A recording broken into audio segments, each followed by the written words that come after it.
but it's unlikely to settle. What we will notice about the feel of the weather tomorrow is how cold it will be in comparison with today, particularly in that brisk northwesterly wind, which will really take the edge off the temperatures. Now, we do see further outbreaks of showery rain through Saturday evening and overnight, but it continues to track its way eastwards. Still a good deal of cloud around, so again, not a particularly cold night for many of us, although with clearer skies in the north and west, there will be some frost here come Sunday morning. And for Sunday itself, as I mentioned, it is generally an improving picture. We will still see further blustery showers across more eastern areas, but drier and brighter skies developing elsewhere. And into next week, it turns unsettled again with some windy conditions on Tuesday. Canary Islands sponsors the weather. I'm Neil Oliver. You can join me live every Saturday evening for opinions and discussions about the week's top stories. There's also a smattering of history and archaeology and features that define our great British Isles.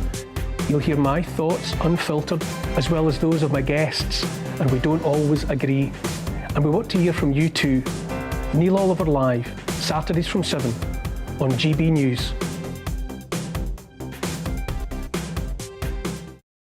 You're watching GB News live across the UK and the world on our digital stream. GB News is Britain's news channel. We are the UK's home of discussion and debate from all perspectives. We are here for you. Don't forget to join our YouTube community by clicking on that subscribe button. And if you want the GB News app, you can click and catch up on programmes anytime. We love to hear from you, so email us. gbviews@gbnews.uk. Thanks for being part of the GB News family. My name is Andrew Doyle. Join me every Sunday evening at 7 p.m. for Free Speech Nation. This is a show where we address current affairs and news stories of the week with the help of two wonderful comedian panellists. I brought in comics because I want to give it a lighter edge, and also they work for less. See you there.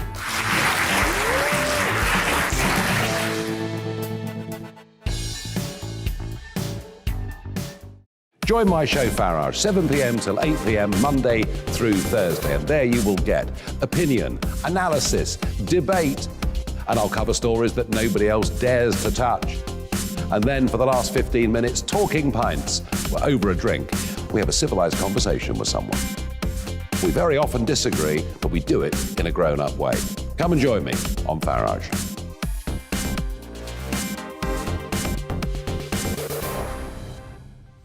I'm Colin Brazier. I've reported from more than 70 countries around the world, covered wars from Afghanistan to Iraq, from Lebanon to the Balkans. I'm trying to bring that experience, that feel for events, to the studio. And something else. I'm ready to give an opinion. Today's stories with a spark. Brazier from 8 p.m. weekdays on GB News.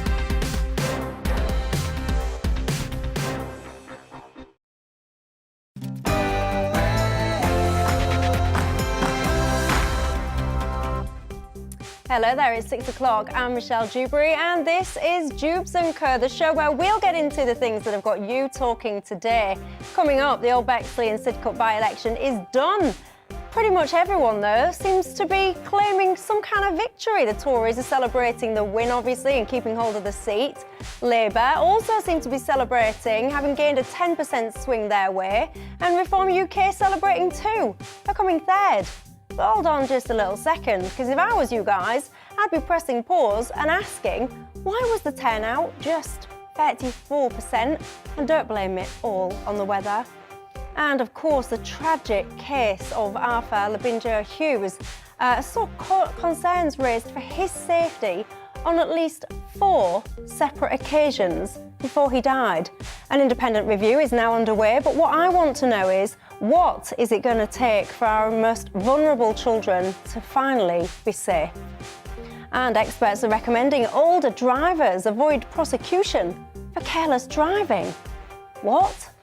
And guys, we need to talk, we really do, because there's something going on right now that is costing the NHS £350,000 a year. And trust me, we need to have a chat about it. It's Friday after all. All that to come, but first, the latest news headlines.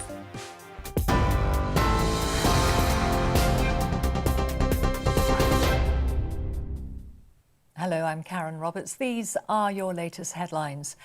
The stepmother of Arthur Labinjo Hughes has been jailed for life for the 6-year-old's murder. 32-year-old Emma Tustin will serve a minimum of 29 years in prison for starving, poisoning and killing the little boy in June 2020. Tustin refused to enter the dock for the judge's sentencing.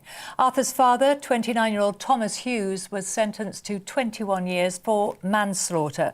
Former Children and Families Minister Tim Loughton told GB News that more needs to be done to protect children. More conventional and horrific child abuse, usually at the hands of parents and carers, is still going on. And as a society, we've got to do more about it. And it needs a much better joined-up approach. I'm afraid it does need more funding. There's been a lot of focus on adult social care, where we need to do lots of things to help older people in later life. But children's social care has not been getting that same focus. And we've now got a lot of vulnerable children and families. We've now got a recent record number, over 80,000 in the care system. Wales has confirmed its first case of the Omicron COVID variant. The Welsh Government say the case is in the Cardiff and Vale University Health Board area and is linked to international travel. Public Health Wales says there is no evidence of wider community transmission. Meanwhile, NHS England say the acceleration of delivering booster jabs will start no later than December the 13th. Meanwhile, the World Health Organization has warned that the Omicron variant is very transmissible, but urged people not to panic. The WHO chief scientist said the majority of cases they'd investigated saw mild symptoms, but it's too early to rule that it's a weaker strain. It's possible that the Omicron variant is able to overcome and cause infections even in previously vaccinated people. We are seeing that now with a lot of previously vaccinated people who are the first few to be reported with Omicron. However, the fact that they're not getting sick, and again, we have to wait and see, but if they develop only mild illness, that means that the vaccines are still providing protection. One of the UK's most senior counter-terrorism officers has told GB News the public could play a vital role in preventing another terror attack. Scotland Yard's Deputy Assistant Commissioner Matt Twist is urging the public to be extra vigilant in the run-up to Christmas. But he says people shouldn't change their plans. After 2 attacks in a month, enhanced police patrols will be operating in town and city centres over the festive period. I mean, this is the first Christmas in a couple of years where lots of people are going to be together. There's lots of big events going on, and we want people to go and enjoy them. But we also know that the terrorist threat level has been raised to severe after the 2 awful attacks we've seen, one in Essex and one in Liverpool. And we just want the public to be vigilant. We mean that severe means an attack is highly likely, but it doesn't mean they shouldn't go about carrying on their normal business. What it means is that if you're worried about something, if you're suspicious about something, then tell us about it. The parents of a boy accused of killing 4 students at a secondary school in the US have been charged with manslaughter. 15-year-old Ethan Crumbley has been charged as an adult with murder, attempted murder and terrorism for the shooting on Tuesday at Oxford High School in the state of Michigan. His parents, Jennifer and James Crumbley, have now also been charged with 4 counts of involuntary manslaughter. The Met Police says it is deeply sorry so many people faced unacceptable scenes of disorder after a damning report described the Euro 2020 final as a day of national shame. The independent review commissioned by the FA found there'd been a collective failure by all organisations involved in planning for the final. Around 2,000 ticketless fans forced their way into the National Stadium. Long-serving director of cricket Martin Moxon, head coach Andrew Gale and the entire coaching team have left Yorkshire Cricket Club. It follows an investigation into claims by Azim Rafiq that he suffered racist abuse while at Yorkshire. Yorkshire Chair Lord Patel says significant change is required at the club to regain trust. The energy regulator Ofgem has removed the compensation cap, allowing customers to claim up to £140 for every day they're without power following Storm Arwen. A week on, over 10,000 people are still without electricity in parts of Scotland and the north of England, with the army being drafted in to assist. The industry watchdog is also launching an urgent review into the response of energy network companies in the wake of the storm. That's all your news for now. Let's now get back to Dewbs & Co.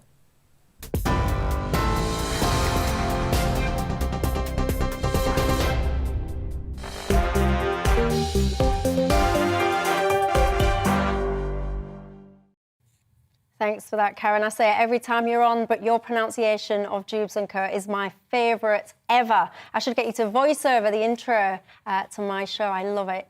Anyway, keeping me company until 7 o'clock on this show, Alex Dean, PR consultant, Polly Mackenzie, who's the chief exec of Demos think tank and a former advisor to Nick Clegg, and also Scarlett Maguire, former Labour advisor. Good evening to all of you. I'm feeling very tall compared to today. I think, don't be fooled, viewers, I think what it is I've set my chair at a bit of a high height. Yeah, OK, I feel quite powerful and tall tonight. I like that. It's good. Anyway, you know the drill about this show by now, don't you? It's not just about us and our thoughts, it's about you and your thoughts. You can get in touch with me and let me know what you think about all the topics. And of course, if you think I've missed anything that I should be talking about tonight, get in touch and let me know that as well. You can reach me, gbviews@gbnews.uk, or you can tweet me at Michelle Dewbs or at GBNews. You've already started emailing in. Adrian has got in contact about young Arthur. He's saying that the parents should never be released. He goes on to say, bring back hanging for the likes of these people. I've got to say, Arthur, I had that brief thought, so I did, about capital punishment when it came to this case. But then I stopped myself because I thought, actually, no. Actually, that's a bit of a cop-out for those two people. I feel awful calling them people. Sometimes I prefer to call them animals, but I think that's an insult to animals. But actually, don't you think, Adrian, and those people that have that views, it'd be getting off lightly? They should be made to live with their crime every day in, day out, reminded of what they did. That's my thought on that. Anyway, let's move on to our top story, top political story anyway. The three main parties have all claimed victory in the aftermath of the Old Bexley and Sidcup by-election. It, of course, saw the Conservative candidate Louis French winning around 52% of the vote. Labour got a swing of 10.3% from their last general election, which they see, of course, as something to be proud of and celebrate tonight. And that cut the Tory majority from 19,000 to just under 4,500. I mean, Labour, of course, are sitting there today saying that Boris Johnson should be worried. But let's not forget as well, the Reform UK, Richard Tice, the leader there, he is also celebrating tonight. His party secured 6.6% of the votes, leaving him in third place ahead of the Lib Dems and the Greens. Lib Dems and Greens, of course, lost their deposit on this election. But what can we make of all this? Got to point out again that only 34% of people even voted in this election. Alex? Well, that's in part, your point about the low turnout does suggest that a majority of 4,500, if extrapolated with higher turnout, is a bit more comfortable than the sheer number might appear to be. And the Tories still get more than 50% of the vote on this.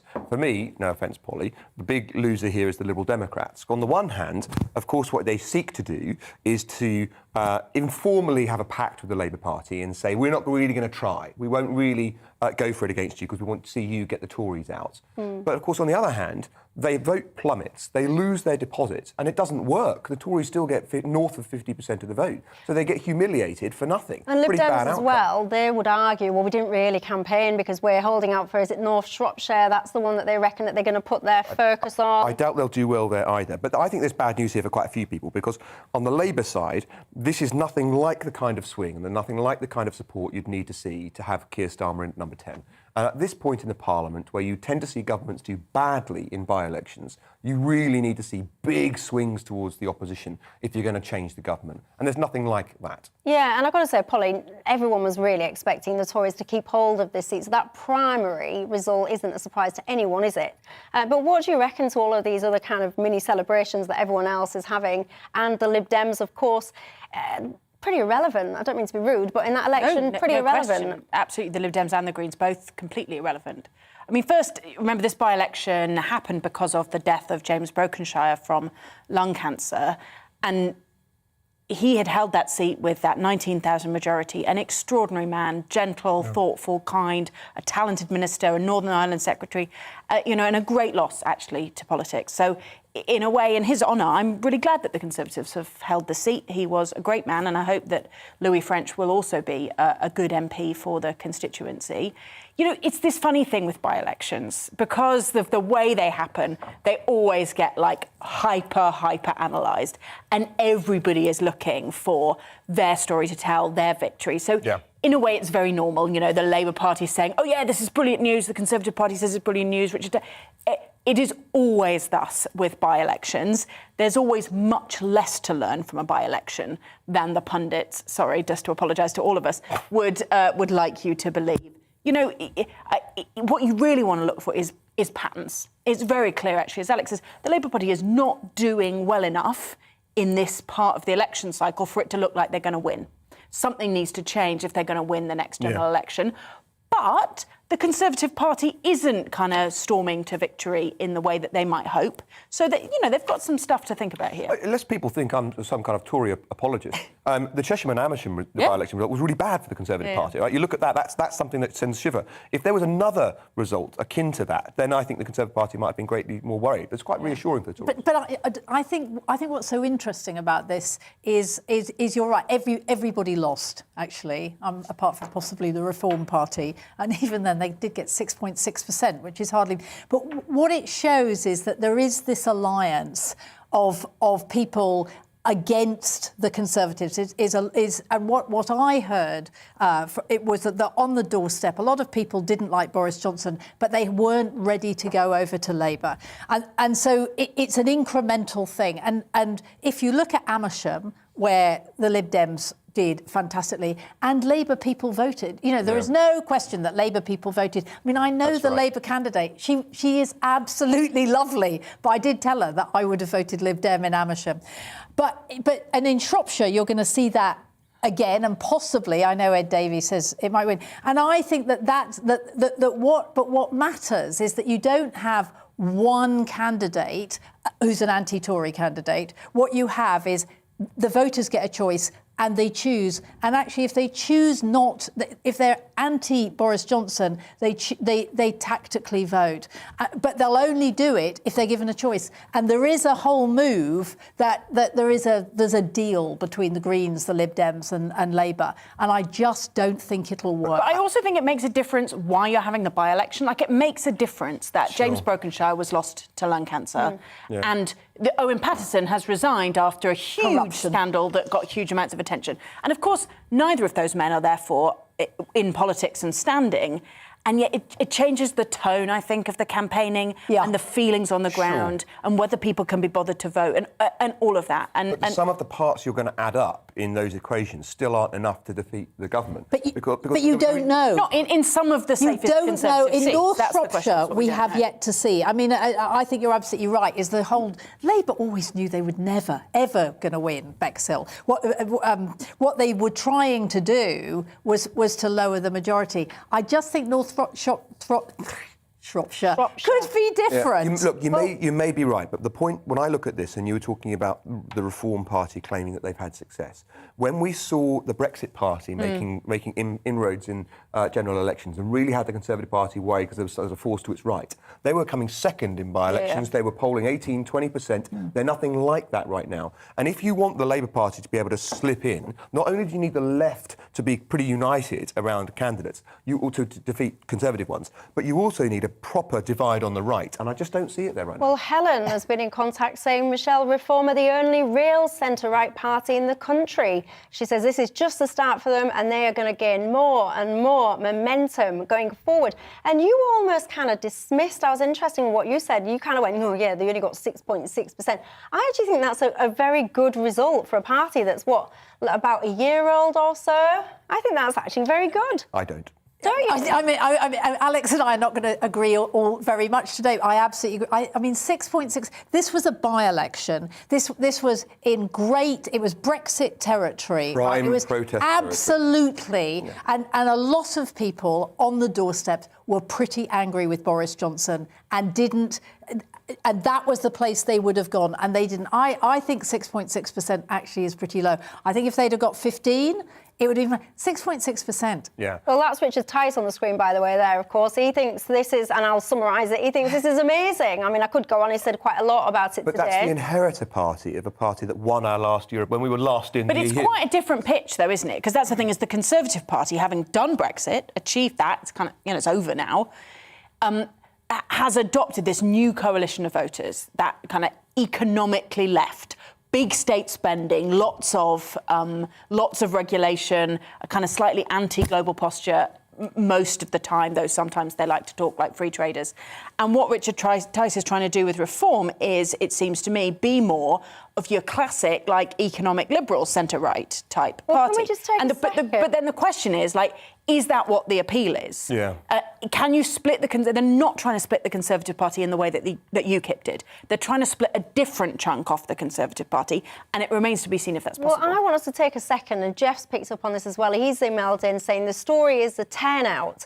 Jeff, he goes on to say, the reason being is there's no one we trust. We don't want Boris's green agenda. We don't want the one rule for them and one rule for us. We don't want illegal immigration, and we most definitely don't want Labour. So I do actually find this fascinating regarding the turnout. 34% is the lowest of a by-election turnout since about 2018. I know it's December, I know it's cold, but I do still think that there's a big section of society that can't be bothered with politics anymore. They've had enough. You've explained part of it. It's mid-term, December, it's cold. People think the Tories are going to win anyway, as you said, so they don't bother to go.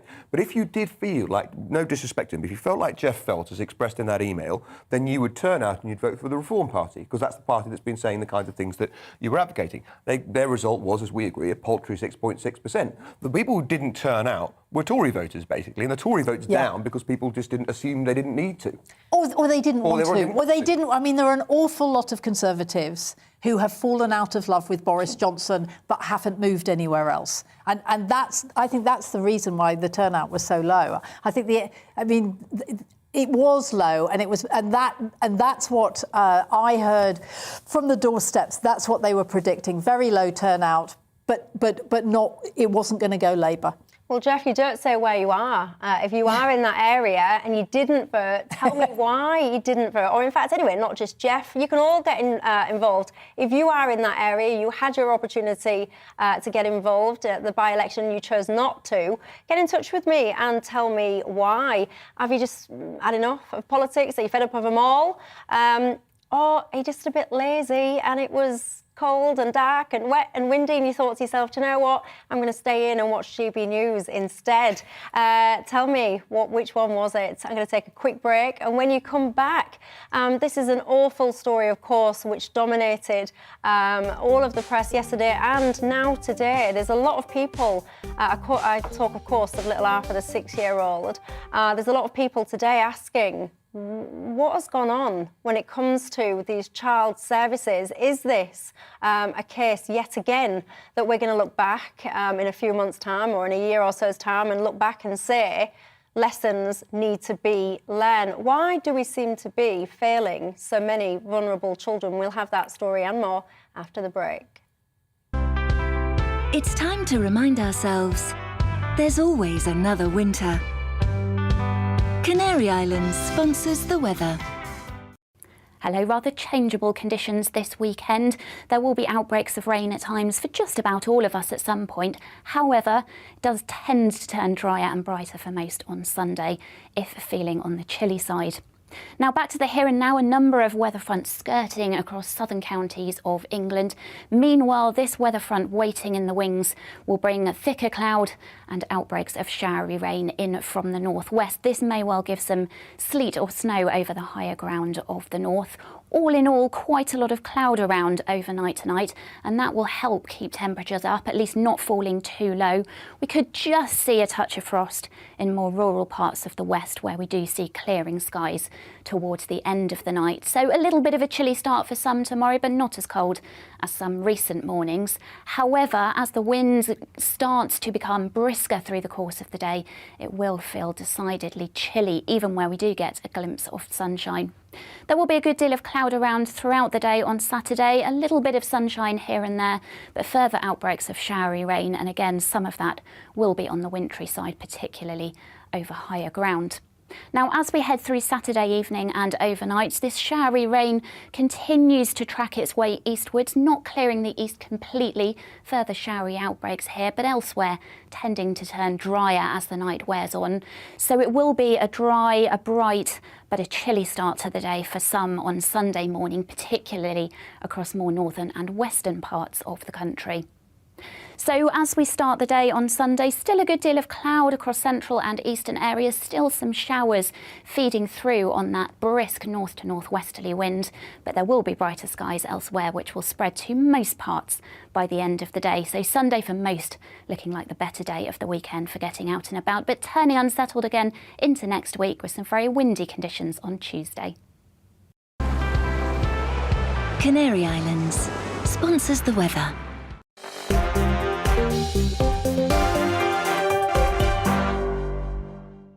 You're watching GB News live across the UK and the world on our digital stream. GB News is Britain's news channel. We are the UK's home of discussion and debate from all perspectives. We are here for you. Don't forget to join our YouTube community by clicking on that subscribe button.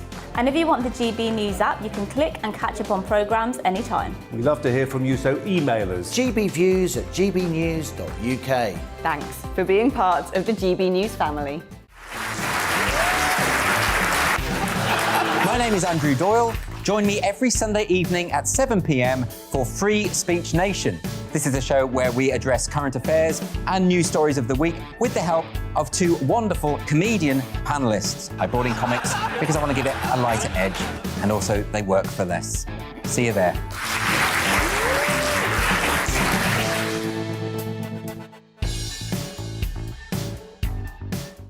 Join my show Farage, 7 p.m. till 8 p.m. Monday through Thursday, and there you will get opinion, analysis, debate, and I'll cover stories that nobody else dares to touch.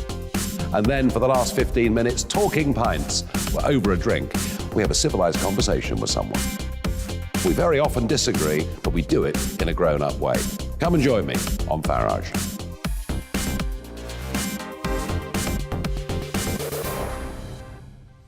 I'm Colin Brazier. I've reported from more than 70 countries around the world, covered wars from Afghanistan to Iraq, from Lebanon to the Balkans. I'm trying to bring that experience, that feel for events, to the studio. And something else, I'm ready to give an opinion. Today's stories with a spark. Brazier from 8 p.m. weekdays on GB News.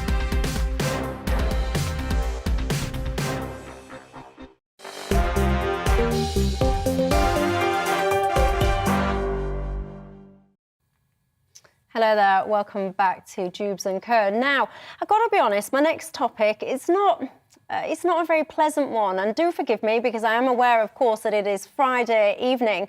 However, I chose to cover this because I think it's vital, it's crucial that when things like these cases, you've just obviously heard about the Little Arthur case yesterday, and I think as distressing as it is, and trust me, I find it really, really distressing, that case. As a mum of a little boy, it upsets me enormously, but I think it's vital that we don't just turn our heads away and ignore it just because it's upsetting, because if we do, how are we going to try and stop these things from happening in the future?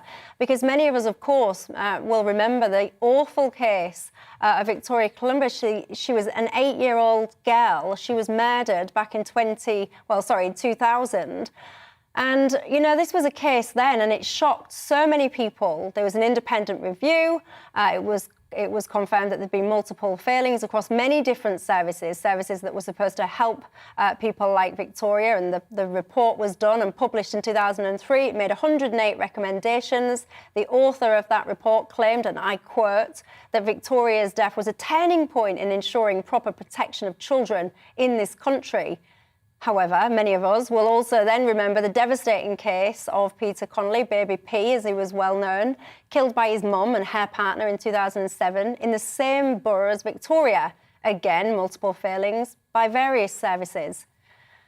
Then we go on. Daniel Pelker, aged 4, you might remember him, killed again by his mum and her partner. And again, you guessed it, multiple failings by various services.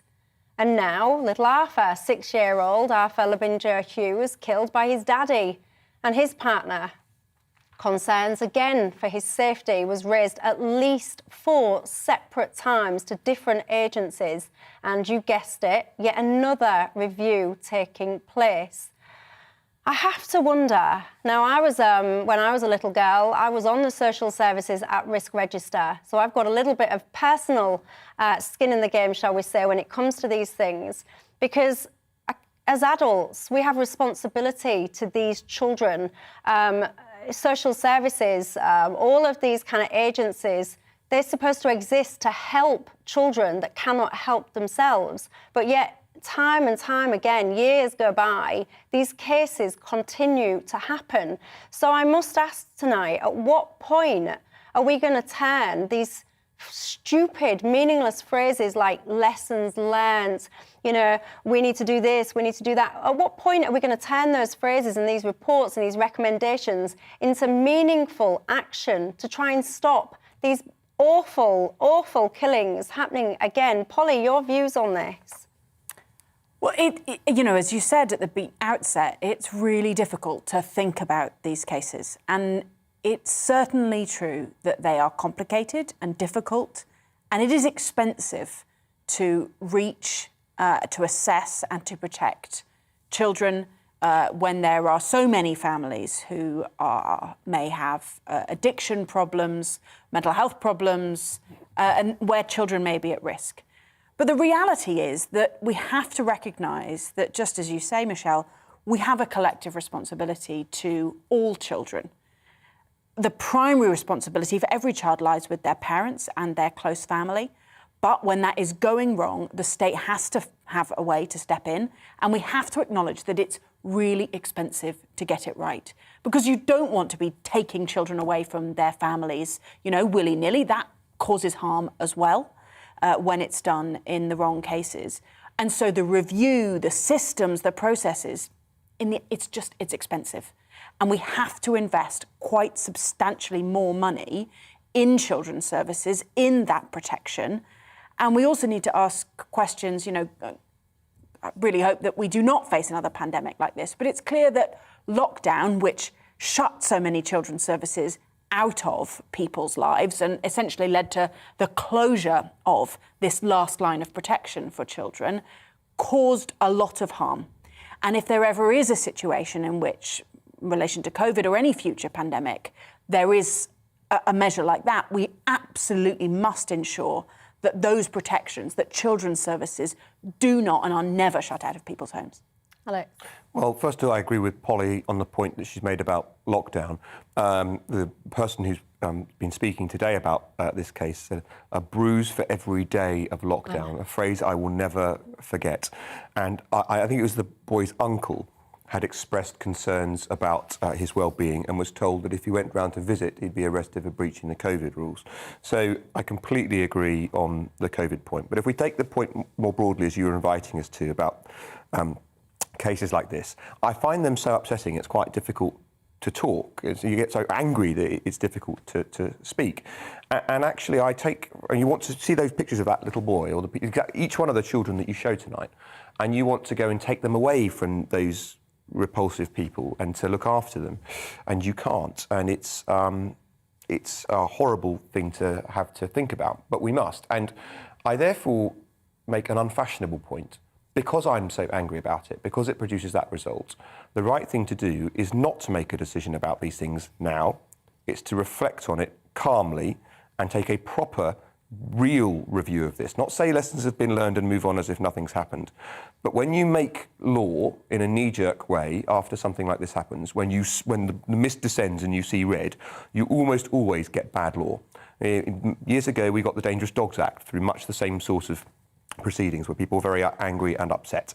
And I think we should be calm, we should be reflective about it, and then we should be decisive. Yeah, I want to come back just before I bring you in, because I just want to... I agree in terms of let's all not be knee-jerk and do this and that, but this is where I completely disagree with what you're saying, because this shouldn't be knee-jerk. This should have been done and sorted and squared away years ago. 2000, Who can disagree? But we are where we are. Columba. 2002, a 2-year-old Ailey Walker killed. 2007, I mentioned Baby P. 2008, but it goes on and on and on. I'm saying we are where we are now. I know, and that we are where we are now, which is the death of multiple children. This is not a one-off. There's multiple children, more than I just referenced in my introduction. And change has to come. And actually, the very fact that we have all of these investigations dating back, as I just mentioned there, 2000, but of course, children have been killed by their parents and guardians before 2000. But how can it be that all we ever do is get upset, get angry, talk about it on shows like this and do reports and learn lessons, but it continues happening? But, I mean, one of the problems, I mean, certainly in this case, lockdown was a big problem. The other problem is not, I mean, it's what Polly said, there are just not enough funds in child social work. Child social workers are...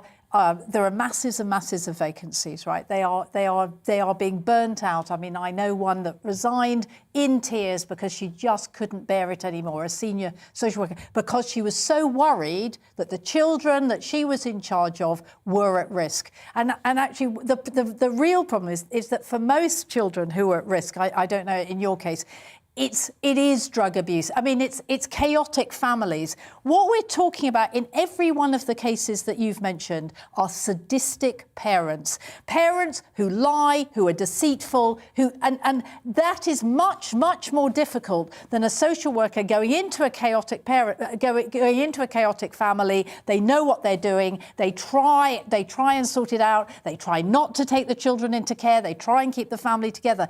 But in these cases, luckily, there are very few sadistic parents, right? And I'm sure a lot of them are stopped, but some of them get through. And it is really, really difficult. And I actually think Alex is right. I think that it's about knee-jerk reactions, making bad laws. I do think that, I mean, as Tim Loughton said, we need to put serious money into child services, otherwise we get nothing. But we also have to understand that that social workers are equally criticised for taking children away wrongly. I mean, it is a really, really difficult job. Yeah, and I mean, I've got in front of me the Child Safeguarding Practice Review Panel's annual report. That's a mouthful, but their most recent annual report is 2020. Now, they talk about serious incident notifications. It says here the panel received notification of 482 serious incidents which occurred between the 1st of January and the 31st of December 2020. And get this, it relates to 514 children. And of these notifications, 206 were in relation to child deaths. 206 child deaths in 1 year, and 267 in serious harm. And we just touched on there the impact that this lockdown is going to have. Now, I mean, anyone that watches this show will know my thoughts and sentiments on the old lockdown situation. And don't worry, I'm not going to get into another COVID rant, but lockdown, many people like lockdowns. All the people that are able to work from home, they have nice houses, big gardens, they get their takeaways delivered to them and all the rest of it. They want us to go back into lockdowns, as do many people that are terrified of COVID. But actually, cases like Little Arthur's, they highlight what it must be like for people who are literally, if you're being abused, your lifeline is going to school, going to work, having fragments of normality where you can escape it. And when you take that away from people, you lock them in with their abusers. I dread to think the figures and statistics of people that have been harmed during these lockdowns, and will continue to be, by the way. Yeah. And women. I mean, domestic violence has gone up massively because of lockdown. I mean, lockdown has a lot of bad things going on because, of course, if you're in your house and you're with bad people, you are not safe. Of course you're not, and you're hidden. And this is the thing in lockdowns. They have got so many unintended consequences. Yes, of course, people will argue, well, it's keeping us safe and keeping us alive and whatever. But there is unintended consequences to these. And we have to factor them in. And I worry that these unintended consequences are not being factored in. I agree. And, you know, the very first wave of lockdown was the worst, where there were almost no exemptions, you know, and autism charities had to make the case that actually parents of children with autism should be allowed to take them out more than once a day. And then actually people should be allowed to travel to flee abuse. And slowly, individual groups made the case.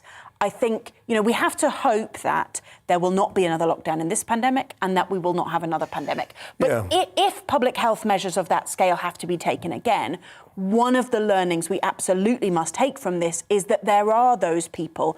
Nobody should be completely alone. Nobody should be trapped in a home with their abuser. And we need to learn those lessons so that even drastic public health measures can be more moderated. And Matt on Twitter has got in contact saying a member of our family was reported to social services for good reason, but every time they attended her property, they called her first, which gave her time to prepare and make everything look good, as though there were no issues. They failed again and again. And I have to say, Matt, I can relate to what you're saying. And to me, and I am no expert, I have to say, but some of these failings, they are so basic. Things like interviewing the child in front of the parents or the people, the alleged perpetrators. I mean, children will be terrified, and of course they're not going to be honest if they're sitting opposite the perpetrators of this violence. And I find it peculiar that many services don't seem to realise that and don't seem to prioritise the child's voice in a safe environment. All of this kind of lack of joined-up thinking, the whole agencies don't seem to be communicating with each other often.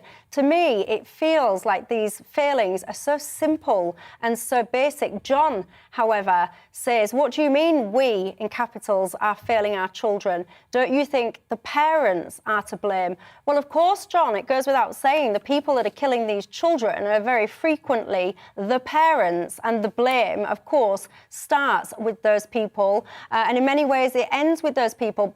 But to me, that's not simply the point. We can't just say, look at those awful, dreadful parents, full stop.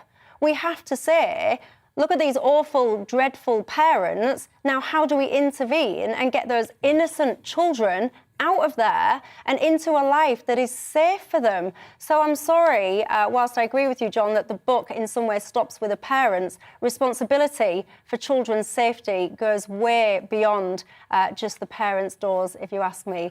Anyway, I'm going to take a quick break. Coming up, this is an interesting topic, I've got to say, divides opinion, but older drivers. Do you think that they should avoid prosecution for careless driving? I'll tell you for why after the break. On Mark Dolan tonight, my Mark Meets guest is one of the most respected academics in the country and a man who has spoken out over COVID measures since day one. Professor Paul Dolan, no relation I promise, is live at 10. In Frequently Asked Questions, should comedian Jimmy Carr use his comedy to push the vaccine? Plus my political panel. And we'll meet the real-life human lie detector, Darren Stanton. And in my monologue, we've only got one life. It's time to start living it. See you at 9.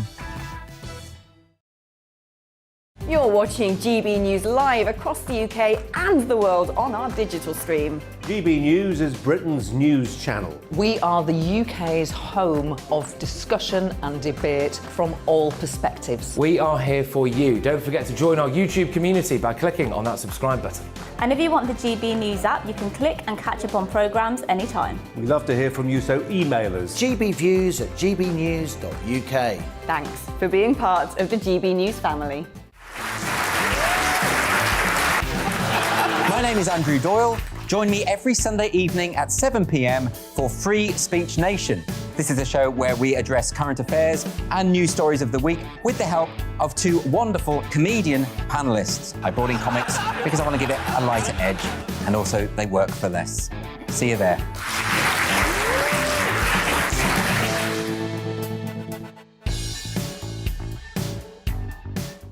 Join my show Farrar, 7 p.m. till 8 p.m. Monday through Thursday, and there you will get opinion, analysis, debate, and I'll cover stories that nobody else dares to touch. And then for the last 15 minutes, talking pints. We're over a drink. We have a civilised conversation with someone. We very often disagree, but we do it in a grown-up way. Come and join me on Farage.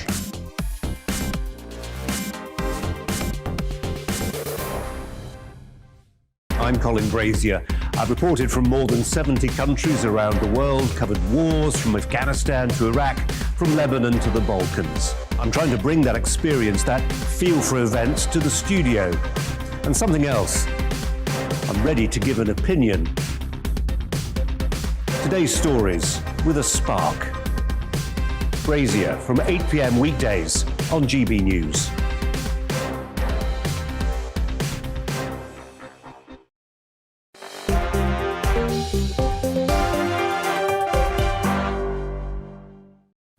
Hello there, welcome back. Now, a scheme enabling older motorists to avoid prosecution for careless driving could be rolled out across the UK.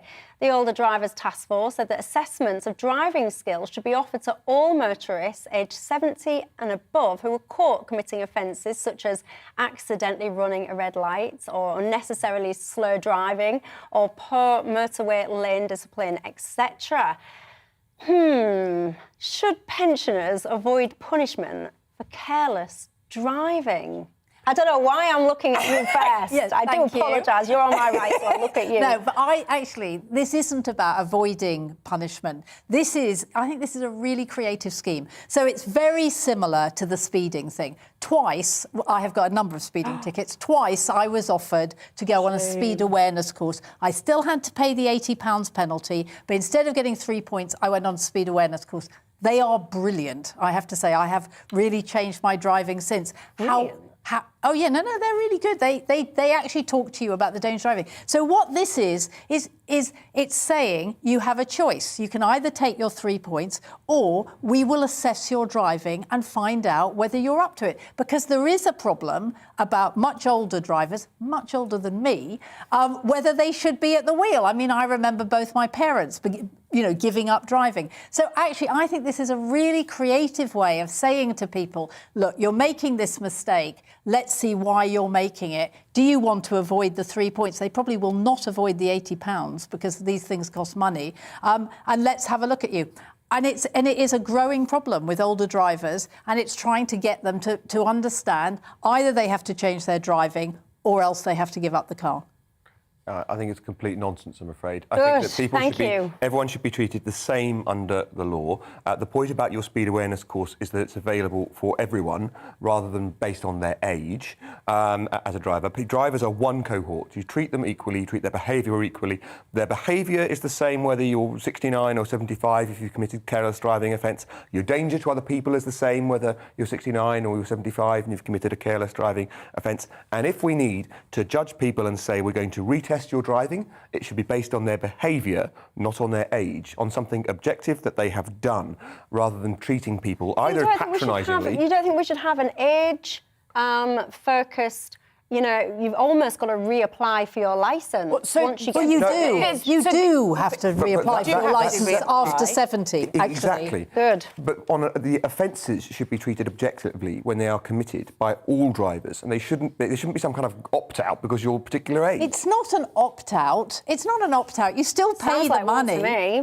You don't get the points. So this has come about, though, because of campaigns by road safety advocates to say that there are too many dangerous older people on the roads. And so they have done a study looking at whether, in fact, older people are more dangerous. And what they've concluded in this research is that older people are not overall more dangerous, but nevertheless there are particular kinds of offences like driving too slowly, lane misalignment, where older people are massively overrepresented. And so what they're proposing is a way to basically nudge this cohort who statistically, and you're right, it's not like you go from 69 and then on your 70th birthday suddenly like your eyesight goes and you start to drive at 20 miles an hour. Yeah. Nevertheless, statistically, this group is more likely to need additional support. So they're suggesting... Yes, but we don't pass laws based on statistics. I agree, it's not necessarily the best way to nudge people into that.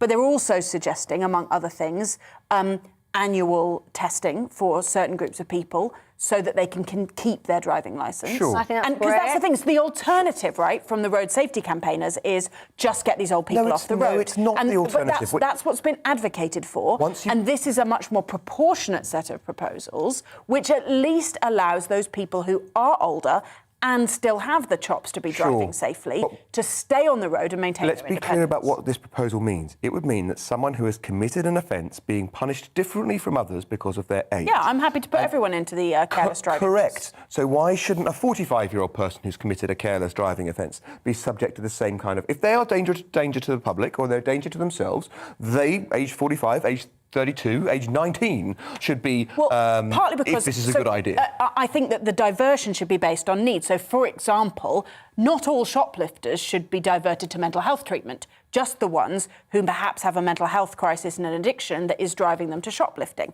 So it's people who have those surrounding kind of conditions which may be correlated with age. So I agree, don't just do it on the basis of age. Then it's a But if people are having cognitive decline, eyesight decline, confusion, those kinds of issues, then absolutely those people should be diverted to testing. You don't need to do it on the basis of age because, of course, those things can decline before the age of 70. But it's not just the case that let everyone off the hook. It's a case of saying, actually, if you are committing this offence because of wider issues associated with, you know, your health or your mental condition, then diversion might help you to manage those so that you can stay on the road and maintain your independence, and those people who are not safe can actually be got off the road. Well, I've got to say, I've got quite a few of you.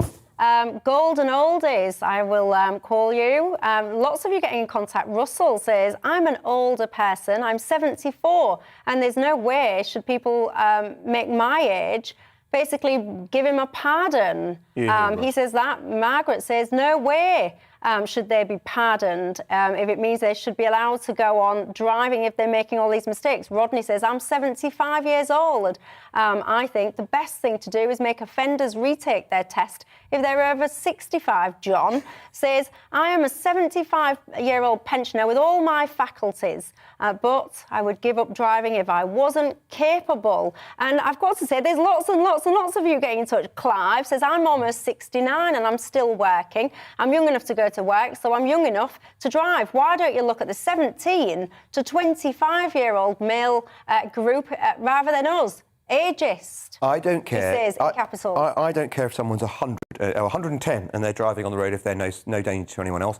And equally, if we think retaking the test is the right thing to make an offender do, I don't care if that person's 18 rather than 80. It shouldn't be age-based. No, but what we're talking about, right, is for a start, I assume all these people who've written in are great drivers and they don't go through red lights and they're not too slow and all the problems that Polly's talking about, they're not doing. What we're talking about is actually spotting a problem. We're spotting a problem. I have to say, trying to get older people, and I'm thinking mostly people over 80, but once your faculties are going, trying to get them off the road is quite difficult. It's easy here in London. I mean, you know, I gave up my car, not because I'm old, but because I just decided to, and I just take public transport everywhere.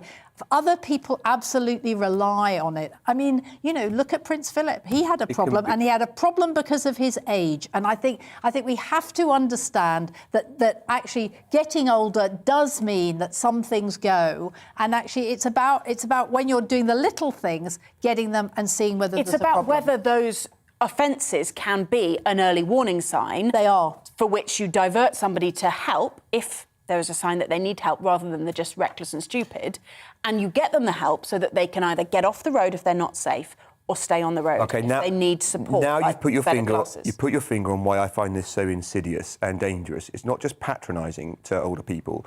It's the slippery slope down which you go, by which you say, we're not just treating you by dint of what you've done anymore and by dint of the offence. We might be saying we need to, furthermore, to limit you in ways that don't other younger people don't get limited. So perhaps now, because of just for your own good, now we're not going to let you drive. No, just for your own good in the end, we're not going to let you vote. Alex, there comes a point when you're going, this is what you're going to treat. They're not. No, they don't do it like and that. if you it's keep about going through red lights, you eventually lose your license. But why should right? that be? That's nothing to do with the range. In your system, exactly. But in your system, the system as it is, if you keep committing these offences, you lose your licence because that's an indication that you're on your not. behaviour, Absolutely. not your age. But the question is, can you divert people to get some help if there's an early warning sign? Like, how can you be against people getting help? Scarlett, very brief final word from you on this topic, because then I'm going to move on to something that I have to discuss with you. It's also about spotting physical problems. I mean, if your eyesight's going, the reason people go too slowly is because they're not confident about driving anymore. I think that you do want to spot the early warning system before somebody puts their foot on the accelerator instead of the brake. Well, Charles has emailed in saying, hang on, is this a plot to keep more elderly people in their homes? Young boy racers, he says, are far more dangerous and antisocial than the older drivers. There you go. Just to give you some stats, by the way, before I move on, there's 5.7 million people in the UK aged over 70 with a full driving licence, including, get this, 489 of them who are aged at least 100. So there you go. And apparently, fatalities among the 70 to 79 age group, this is car driver fatalities, are apparently forecast to surge by 40% over the next 20 years due to our ageing population. So there you go. Lots of you emailing in, and I have to say, slightly divided opinion on that topic, that's for sure. Now, it's Friday, so, that means I've got to focus on very important topics. And what more important than this?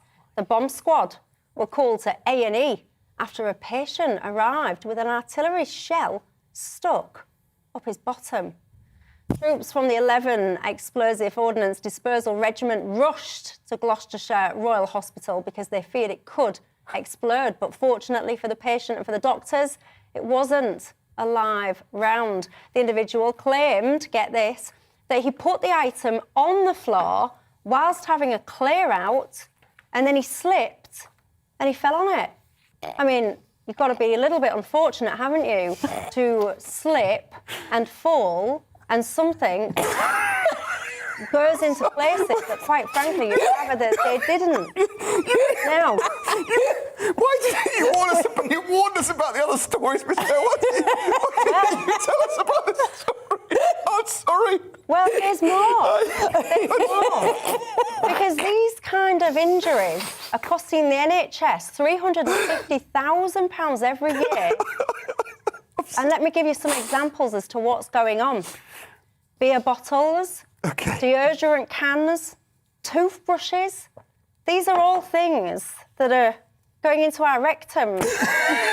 Apparently. Into their rectums. Not into our rectums. 400. This is a very serious story. I am trying to warn you all. 400 foreign objects are pulled from English anuses per year. And it's costing us, as I say, £338,819. Men in their 20s and 50s were most likely to lose an object in their behind. And I think it's very serious, and we should all take great care this weekend to make sure that we don't accidentally fall naked on something that lands in our bottom. Has anyone ever had one of these unfortunate accidents? Do you know, Michelle, here's the thing, right? Like, it is the 21st century. Put whatever you like up your bottom, but make sure it's a removable professional sex toy. Do you know what? They're available. Buy one. Do not fall over things in the kitchen. Especially not explosive ones. Don't put bombs up. Like what? Bombs. Do you know what? Like just bottles, toothbrushes. Just go to Ann Summers and buy a sex toy. It's really simple. Well, apparently some of these objects, by the way, are live eels. Oh, God, Michelle, come on! You're upsetting her. A Buzz Lightyear toy was one of the to things. Infinity and beyond. A Buzz Lightyear toy was up there as well. And I think to myself, I think I lead quite a sheltered life. I do.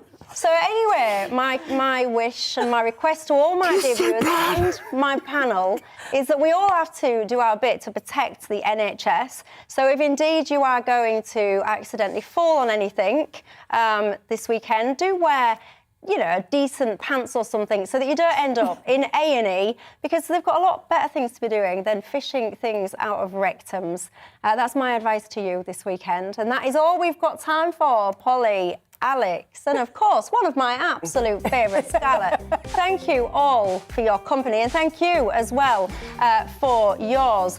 Do stay safe this weekend, and I will see you on Monday, 6 o'clock until 7 o'clock. Have yourself a very good but safe time between now and... It's time to remind ourselves there's always another winter. Canary Islands sponsors the weather. Hello, rather changeable conditions this weekend. There will be outbreaks of rain at times for just about all of us at some point. However, it does tend to turn drier and brighter for most on Sunday, if feeling on the chilly side. Now back to the here and now, a number of weather fronts skirting across southern counties of England. Meanwhile, this weather front waiting in the wings will bring a thicker cloud and outbreaks of showery rain in from the northwest. This may well give some sleet or snow over the higher ground of the north. All in all, quite a lot of cloud around overnight tonight, and that will help keep temperatures up, at least not falling too low. We could just see a touch of frost in more rural parts of the west, where we do see clearing skies towards the end of the night. So a little bit of a chilly start for some tomorrow, but not as cold as some recent mornings. However, as the wind starts to become brisker through the course of the day, it will feel decidedly chilly, even where we do get a glimpse of sunshine. There will be a good deal of cloud around throughout the day on Saturday, a little bit of sunshine here and there, but further outbreaks of showery rain, and again, some of that will be on the wintry side, particularly over higher ground. Now, as we head through Saturday evening and overnight, this showery rain continues to track its way eastwards, not clearing the east completely. Further showery outbreaks here, but elsewhere tending to turn drier as the night wears on. So it will be a dry, a bright, but a chilly start to the day for some on Sunday morning, particularly across more northern and western parts of the country. So as we start the day on Sunday, still a good deal of cloud across central and eastern areas, still some showers feeding through on that brisk north to northwesterly wind, but there will be brighter skies elsewhere, which will spread to most parts by the end of the day. So Sunday for most looking like the better day of the weekend for getting out and about, but turning unsettled again into next week with some very windy conditions on Tuesday. Canary Islands sponsors the weather.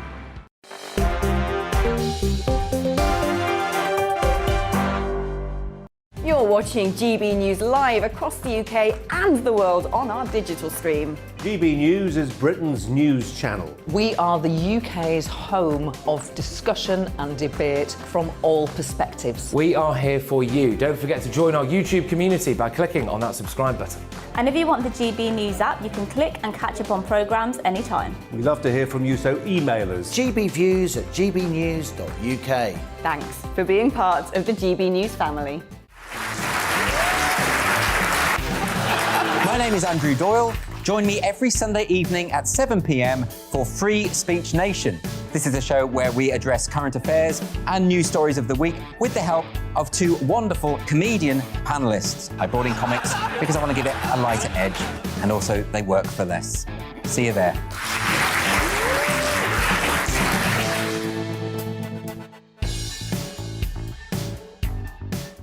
Join my show Farage, 7 p.m. till 8 p.m. Monday through Thursday, and there you will get opinion, analysis, debate, and I'll cover stories that nobody else dares to touch. And then for the last 15 minutes, talking pints. Over a drink, we have a civilised conversation with someone. We very often